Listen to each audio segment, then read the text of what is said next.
Le père jésuite Antoine Kerouel nous introduit à la méditation avec les lectures du 30e dimanche du temps ordinaire de l'année liturgique B.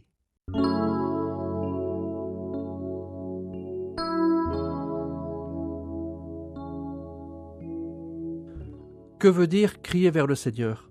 Cette question résonne dans les textes de la liturgie de ce dimanche. Selon le prophète Jérémie, le Seigneur lui-même invite le peuple à crier vers lui. « Seigneur, sauve ton peuple, le reste d'Israël ». L'auteur du psaume 125 célèbre le temps où le Seigneur a ramené les captifs à Sion, et il se souvient. Notre bouche était pleine de rire, nous poussions des cris de joie. Dans la lettre aux Hébreux, il est dit du grand prêtre qu'il est établi pour intervenir en faveur des hommes dans leur relation avec Dieu. Enfin, dans l'extrait de l'évangile de Marc, lu ce dimanche, l'aveugle Bartimée lance ce cri vers Jésus qui sort de la ville de Jéricho. « Fils de David, Jésus, prends pitié de moi ». Bartimée doit se faire insistant pour dominer la réprobation des gens qui veulent le faire taire, jusqu'à ce que Jésus lui-même, calmant son entourage, l'invite à s'approcher. Et nous aujourd'hui, quel cri aurions-nous envie de lancer vers le Seigneur ? Un cri de louange, de souffrance, de désarroi, de demande, que sais-je encore ?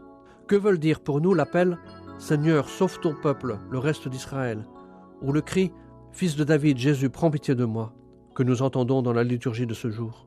Tant de fois, nous restons bouche bée devant les guerres entre nations ou les conflits ethniques. Nous demeurons sans voix face aux violences qui déchirent nos sociétés ou aux tensions qui blessent nos familles. Nous sommes accablés par tant de sombres situations dont nous sommes les témoins et parfois les acteurs.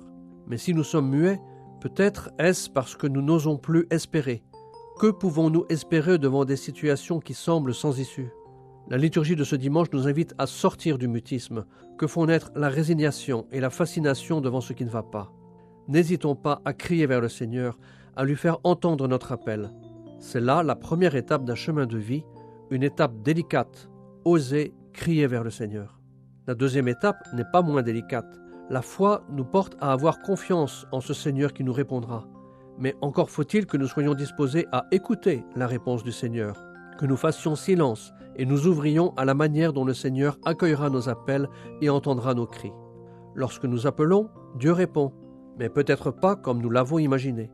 Lorsque cette réponse ne correspond pas à ce que nous attendions, nous risquons de conclure, un peu rapidement, que nos appels ont été vains. Il ne nous est pas facile d'oser exprimer nos attentes au Seigneur tout en étant disposés à accepter sa réponse à lui.